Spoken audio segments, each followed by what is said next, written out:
20 জনের core committee তৈরি করেছেন, ওটা কোর কমিটি না চোর কমিটি দুর্গাপুরের মানুষ বুঝতে পারছে না।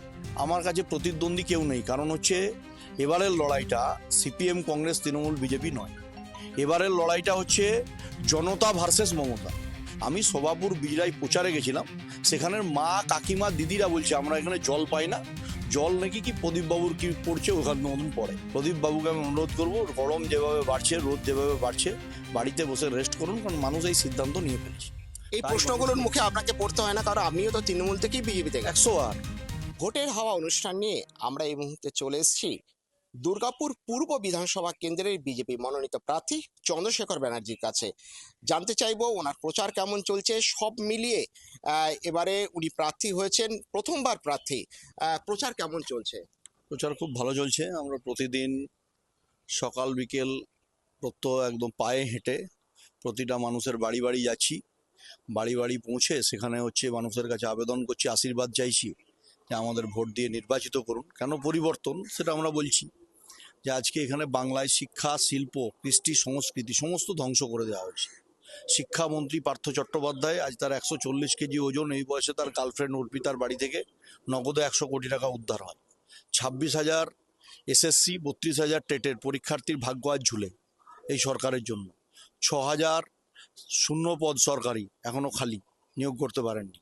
আর মুখ্যমন্ত্রী বলছেন 1 কোটি বেকারের চাকরি দিয়েছি। এই ভাঁওতাবাজির বিরুদ্ধে মানুষ এবার পরিবর্তন চাইছে। মানুষ পরিবর্তন চাইছে এই কারণে, আগে উনি লিখতেন সততার প্রতীক, এখন আর লেখেন না।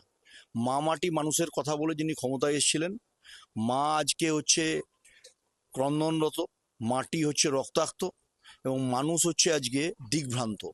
মানুষ খুঁজে পাচ্ছে না কোথায় যাব। এই প্রশ্নগুলোর মুখে আপনাকে পড়তে হয় না, কারণ আমিও তো তৃণমূল থেকেই বিজেপিতে গেছি। 108 আমি এই কারণে তৃণমূল পরিত্যাগ করেছি, এর একটাই কারণ, যে হচ্ছে আমরা যখন সিপিএম এর বিরুদ্ধে লড়াই করে মমতা বন্দ্যোপাধ্যায়কে ক্ষমতায় আনার জন্য এনেছিলাম, তখন মমতা ব্যানার্জির একটাই মোটিভ ছিল দলে, সেটা হচ্ছে যে কি বলে সিপিএমকে হাঁটানো।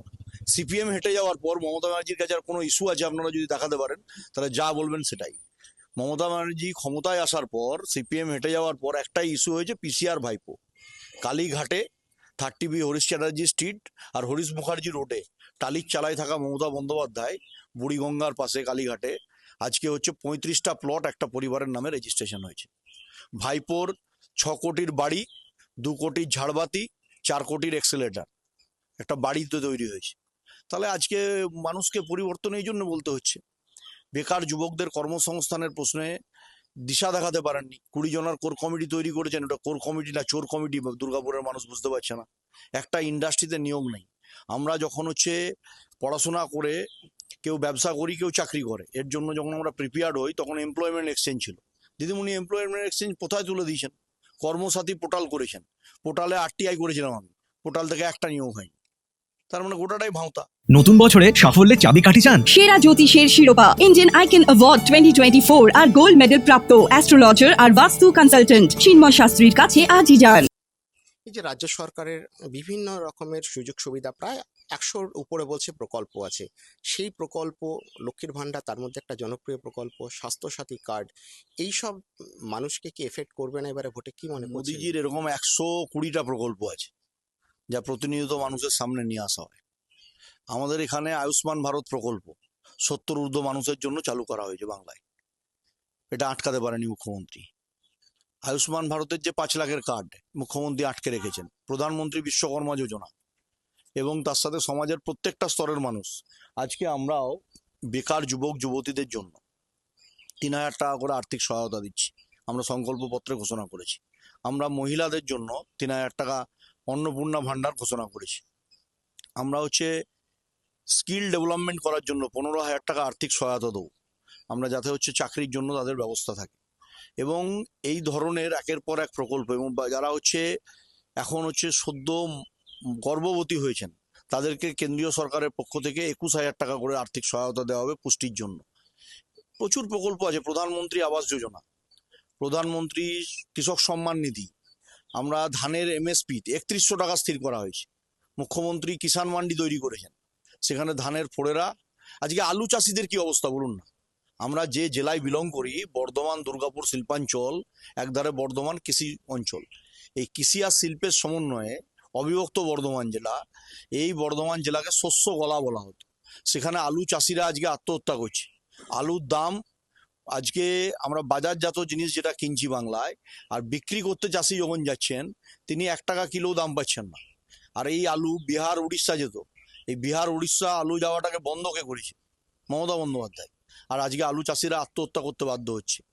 আজকে শিল্পে আপনি দেখুন না, মমতা ব্যানার্জির মন্ত্রী যিনি এই বিধানসভা থেকে নির্বাচিত প্রদীপ বাবুরা কাঁচি নিয়ে সেলুন উদ্বোধন করেছেন, শাড়ির দোকান উদ্বোধন করেছেন, জুয়েলারির দোকান উদ্বোধন করেছেন। প্রদীপ বাবুকে দেখান তো একটা ইন্ডাস্ট্রি উদ্বোধন করেছে 5 বছর। কালার থেরাপি, নামের বানান সংশোধন সহ সঠিক মানের গ্রহরত্ন দিয়ে ভাগ্য পরিবর্তন করুন। কল 9609604638 অথবা visit Bengal Ambuja city centre Durgapur, Chinmoy শাস্ত্রীর কাছে আজই যান। সব মিলিয়ে 5 বছর এই আপনার কথা রেস ধরেই বলছি যে প্রদীপ মজুমদার রাজ্যের 3টে দপ্তরের মন্ত্রিত্বের ভার সামলেছেন।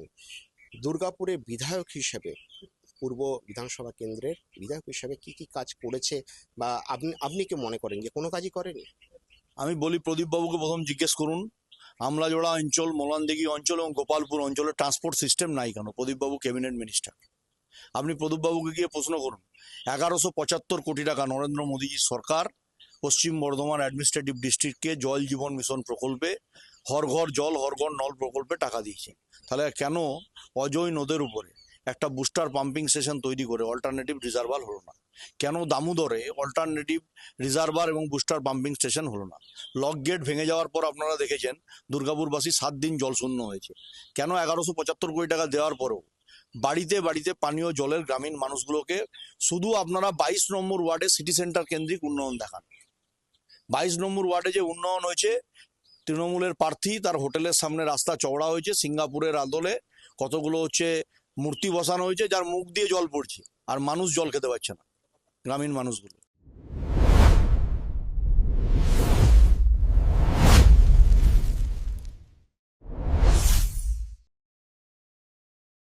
এগুলো তো উন্নয়ন প্রসঙ্গ, জলসংকট এগুলো হয়েছে, কিন্তু ব্যক্তি আক্রমণ আপনি করেছেন একজন বরিষ্ঠ যিনি আমি প্রার্থী বলি- তাকে আমি ক্যাথিড্রাল নিয়ে একথা আমি একথা বলিনি। আমি বলেছি প্রদীপ বাবু আমার অগ্রজ শ্রদ্ধাভাজন, উনি প্রণম্য মানুষ, রাজনৈতিকভাবে লড়াই থাকতে পারে। আমি সভাপুর বিজড়াই প্রচারে গেছিলাম, সেখানের মা কাকিমা দিদিরা বলছে আমরা এখানে জল পাই না, জল নাকি কি প্রদীপ বাবুর কি পড়ছে ওখান মতন পড়ে, এটা তারা বলেছে, আমি বলিনি কথা। আমি কোনোদিনও বাজে কথা লুজ টক করি না, কারণ আমি প্রদীপ বাবু আমার থেকে বয়সে সিনিয়র, আমি কেন তার নামে বলতে যাবো? আমাকে ওখানে পাড়ার কাকিমা দিদার তারা বলছে যে আমরা জল পাই না। DSMS, a premier management college in Durgapur. Admission open for hotel management, hospital management, tourism management, BBA, BCA and nursing. Excellent training and placement assistance. Join now. DSMS, gateway to success. SIR কতটা effect ফেলবে এবারে দুর্গাপুর পশ্চিম বিধানসভা কেন্দ্রে? দেখুন, পশ্চিম পূর্ব বলে বিষয় নয়, এসআইআরটা হচ্ছে কোর্ট মনিটরিং সিস্টেম। এখানে এই আপনার বাংলার মুখ্যমন্ত্রী মমতা বন্দ্যোপাধ্যায় 2004 সালে সংসদের ফ্লোরে দাঁড়িয়ে প্রথম স্পিকারের দিকে কাগজ ছুঁড়ে মেরেছিলেন এবং কাগজ ছুঁড়ে মেরে প্রথম এসআইআর জন্য আবেদন করেছিলেন। আর সেই মুখ্যমন্ত্রী ইউটার্ন নিয়ে 20 বছর পর, 22 বছর পর আজকে এসআইআর এর বিরোধিতা করছেন। এসআইআর তো একটা প্রসেস, এই প্রসেস এতগুলো যে ভোট যে এই যে ভোটারের নাম যে বাদ গেল, তাতে কি বিজেপি এফেক্টেড হবে কি? এর সাথে বিজেপির কোনো সম্পর্কই নেই। এটা যাদের নাম বাদ গেছে মমতা ব্যানার্জি সরকারের যারা কর্মচারী, তাদের দোষে। তারা কেন নাম তুলতে পারেনি? সুপ্রিম কোর্ট তো এখনো বলছে যে ভোটের আগের দিন পর্যন্ত যদি কারো ভোটের নামের কারেকশন হয় তিনি ভোট দান করতে পারবেন। তাহলে আমাদের এখানে বিজেপির কি বিষয় রয়েছে? পুরোটাই তো কোর্টের বিষয়। আর আমরা চাই সব মানুষ ভোট দেখ এবং স্বচ্ছ ভোটার তালিকা তৈরি হোক। আমরা চাই না এমন ভোটার তালিকা তৈরি করুক যে মৃত ভোটার তিনি এসে ভোট দেন। সব নিয়ে বিজেপি কিন্তু কখনোই দুর্গাপুর পূর্ব বিধানসভা কেন্দ্রে জেতেনি। আপনি এবারে যেভাবে প্রচার করছেন তাতে আপনি বলছেন অনেকটাই আশার আলো তৈরি হয়েছে, কিন্তু সিপিএম ক্যান্ডিডেট যিনি আছেন তিনি একজন শ্রমিক নেতা, কিভাবে তাকে দেখছেন? আমি বলি আপনাকে, আমরা প্রথমেই বলি আপনাকে যে আপনাদের কাছে ভুল ইনফরমেশন আছে। 2019-এর লোকসভা নির্বাচন পূর্ব বিধানসভা থেকে SS আলুওয়ালি সর্বাধিক ভোটে জিতে এমপি হয়েছিলেন। তিনি মাত্র 2000 ভোটে জিতেছিলেন, কিন্তু ভাতার থেকে মন্তেশ্বর থেকে শুরু করে প্রায় কোনো কনস্টিটিউয়েন্সিতে 60,000, কোনো কনস্টিটিউতে 30,000, কোনো 40,000 ভোটে পিছিয়ে ছিলেন। এই পূর্ব আর পশ্চিমের মার্জিনে আলুওয়ালিজি জিতে সাংসদ হয়েছিলেন। এই ট্র্যাক রেকর্ডটা দেখবেন, তাহলে আপনার থাকবে খেয়াল। সেটাতেই আপনি আশাবাদী, তাই তো? আশাবাদী নয়, পূর্ব এবং পশ্চিম দুটোতেই আশাবাদী। কারণ দুর্গাপুরের মানুষ কৃষ্টিশীল মানুষ, সংস্কৃতিশীল মানুষ, রুচিশীল মানুষ। 4টে করে প্রতিদিন পেপার পড়েন, সংবাদপত্র দেখেন, সংবাদ মাধ্যম দেখেন, এবং তারা নিউজ মিডিয়া, প্রিন্ট মিডিয়া প্রতিটাকে ফলো করেন। আর এডুকেটেড পিপুল, তারা জানে কি করতে হবে। প্রত্যেকটা বুথে আপনি বসাতে পারবেন? হ্যাঁ, নিজে? একদম 200% নিশ্চিত আমাদের এজেন্ট তৈরি হয়েছে। আমরা 21 সালের পর থেকে 26 সাল অদ্যাবধি 5 বছর পূর্বে নিবিড়ভাবে আমি সংগঠনটাই করেছি। পার্টি তো আমাকে কোনো সংগঠন করতে পাঠিয়েছিল, আমি তো জানতাম না যে পার্টি আমাকে প্রার্থী করবে। পার্টি আমাকে ওখানে সংগঠনের দায়িত্ব দিয়ে বিধানসভার ইনচার্জ করে পাঠিয়েছিল। আপনাকে আমরা দেখলাম বলা যায় তৃণমূলের আর কি প্রাক্তন মেয়র, সিপিএম এর প্রাক্তন মেয়র, তাদের পায়ে হাত দিয়ে আপনাকে প্রণাম করতে দেখলাম। আমি বলি আপনাকে, কিন্তু আপনার যে রাজনৈতিক গুরু তথাকথিতভাবে আমরা দেখেছি বিশ্বনাথ পারিয়াল, তার কাছে গেছিলেন? আমি আপনাকে বলি, আমি দুর্গাপুরের রাজনীতিতে কখনো রাজনৈতিক রং দেখে, সিপিএম, কংগ্রেস, বিজেপি, তৃণমূল এই কালার দেখে আমি কাজ করিনি। আমি মানুষের সাথে মানুষ হিসাবে ট্রিট করেছি। যারা দুর্গাপুরের প্রশ্নে দায়িত্বে ছিলেন, আমি যাদের সাথে আমার কাজ শেখার অভিজ্ঞতা এবং কাজ করার সুযোগ পেয়েছিলাম, প্রিয়নাথ চ্যাটার্জি হতে পারে, বংশীবদন কর্মকার হতে পারে, তারা আজকের দিনে জীবিত নেই। তার পরবর্তী পর্যায়ে যারা এসছেন, অপূর্ব মুখার্জি, বিশ্বনাথ পাড়িয়াল, রথীন রায়, ভজন চক্রবর্তী, দিলীপ অগস্তি, এমন কেউ ব্যক্তি নেই একজন দুর্গাপুরের প্রবুদ্ধ ব্যক্তি যারা দুর্গাপুরের প্রশ্নে যাদের ভূমিকা আছে। আমি এই প্রতিটি গুরুজনের কাছে পায়ে ছুঁয়ে আশীর্বাদ নিয়ে আমি আমার যাত্রা শুরু করেছি, গেছিলেন বিশ্বনাথ পারিয়াল? প্রত্যেকের কাছে। কি বলেছিলেন তখন থেকে? না না, আমি বলে আশীর্বাদ বলার কি বিষয় বলে নয় তো, আমি এটা বলার বিষয় নয়। আমি বলেছি আপনাদের সাথে আমি কাজ করেছি এক সময়, কাজের অভিজ্ঞতার নিরিখে পরবর্তীকালে যদি কোনো মতামত থাকে, আমি নির্বাচিত হওয়ার পর আপনাদের কাছ থেকে সেই মত গ্রহণ করে মানুষের মতামত নিয়ে আগামীর পথ চলা শুরু হবে। বা সেটাই আবার কি, তারা আশীর্বাদ করেছেন, বিজয়ী ভব বলে সবাই আশীর্বাদ। রথীনবাবুর মতন বামপন্থী মানসিকতার লোক কোর্টের সামনে দাঁড়িয়ে, আমি যখন তার সাথে আলাদা করে সাক্ষাৎ করি তখনও বলেছেন, কোর্টের সামনে সিপিএম প্রার্থীর সম্মুখে বলেছেন যে বিজয়ী ভব। সব মিলিয়ে শিল্পাঞ্চলের রাজনীতিতে একটা গুঞ্জন, সেটা হচ্ছে বিশ্বনাথ পারিয়াল বিজেপিতে যাচ্ছেন। আপনার কাছে কি খবর আছে? আপনি তো এবার আমি এই বিষয়ে বলতে পারবো না, কারণ বিশ্বনাথ পাড়িয়াল দুর্গাপুরের একজন প্রতিষ্ঠিত লিডার। তিনি নিশ্চয়ই করে চন্দ্রশেখর ব্যানার্জির সাথে কথা বলে বিজেপি জয়েন করতে যাবেন না। তাকে বিজেপি জয়েন করানোর জন্য অনেক বড় বড় নেতৃত্ব আছেন বিজেপিতে। আর আমি একজন ক্ষুদ্র কার্যকর্তা ভারতীয় জনতা পার্টির। আমি একটা বিধানসভায় পার্টি আমাকে সংগঠকের দায়িত্ব দিয়েছে, আমাকে সেখান থেকে প্রার্থী করেছে। আমার কাজ এখন একটাই, বুথে বুথে গিয়ে মানুষের সাথে জনসম্পর্ক করা। এত বড় ভাস্ট সাবজেক্ট নিয়ে আমার বলারই বিষয় নয়। বিশ্বনাথ বাবু যদি বিজেপিতে যান, আপনার কাজের ক্ষেত্রে কতটা সুবিধা হবে? আমার সুবিধাও কিছু নেই, অসুবিধাও কিছু নেই। এটা তো রাজনৈতিক দল, ভারতীয় জনতা পার্টি গঙ্গা জলের মতন। করে কাজ করতে কতটা সুবিধা? আমি তো আপনাকে বললাম, ভারতীয় জনতা পার্টি সর্বভারতীয় দল। ভারতীয় জনতা পার্টি যাদের একসেপ্ট করে তাদের জায়গা দেয়, সম্মান দেয় এবং বড় স্তরে কাজের সুযোগ দেয়। আমি একজন আমার মতন ক্ষুদ্র কার্যকর্তাকে ভারতীয় জনতা পার্টি প্রার্থী করেছে দুর্গাপুর পূর্ব বিধানসভায় একজন মন্ত্রীর বিরুদ্ধে। তা আমাকে দেখেই উদাহরণটা ভাবুন না, অন্য কাউকে দেখছেন কেন? প্রধান প্রতিদ্বন্দ্বী কাকে মনে করছেন?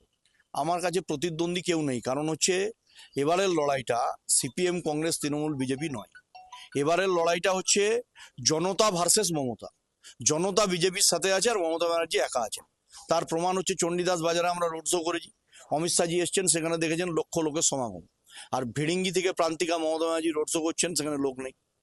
এটা থেকেই প্রমাণ হয় জনভিত্তি কাদের অটুট আছে। জেতার ব্যাপারে কতটা আশাবাদী? আমি তো দেখুন নিশ্চিত থাকবো, এক্সপেকটেশন থাকবে। গণতান্ত্রিক পদ্ধতিতে লড়াই হচ্ছে, মানুষ যোগ্য প্রার্থীকে নির্বাচিত করবে।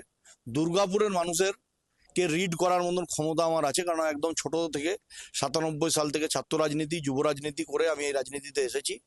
মানুষকে যেটুকু আমি রিড করতে পারি, মানুষের মুখের ভাষা, চোখের ভাষা, হাসি, 3টে থেকে স্পষ্ট হয়ে গেছে যে রায় 4 তারিখে বেরোনোর আগে প্রদীপ বাবুকে আমি অনুরোধ করবো, গরম যেভাবে বাড়ছে, রোদ যেভাবে বাড়ছে, বাড়িতে বসে রেস্ট করুন, কারণ মানুষ এই সিদ্ধান্ত নিয়ে ফেলেছে। যেটা চন্দ্রশেখর বাবু জানাচ্ছিলেন যে তিনি জেতার ব্যাপারে আশাবাদী, কারণ হচ্ছে মানুষ এবার একটা পরিবর্তন চাইছে। দুর্গাপুর পূর্ব বিধানসভা কেন্দ্রে দুর্গাপুরের যারা ভোটার আছে তারা একটা পরিবর্তন চাইছে। তবে সেই পরিবর্তন যেটার কথা বলা হচ্ছে, সেই পরিবর্তন হচ্ছে কিনা তা কিন্তু যে ভোটের ফলাফল তা বেরোনোর পরেই বোঝা যাবে। দুর্গাপুর থেকে কৌশিক বড়ুয়ার রিপোর্ট, দ্য ই পেপার ডিজিটাল।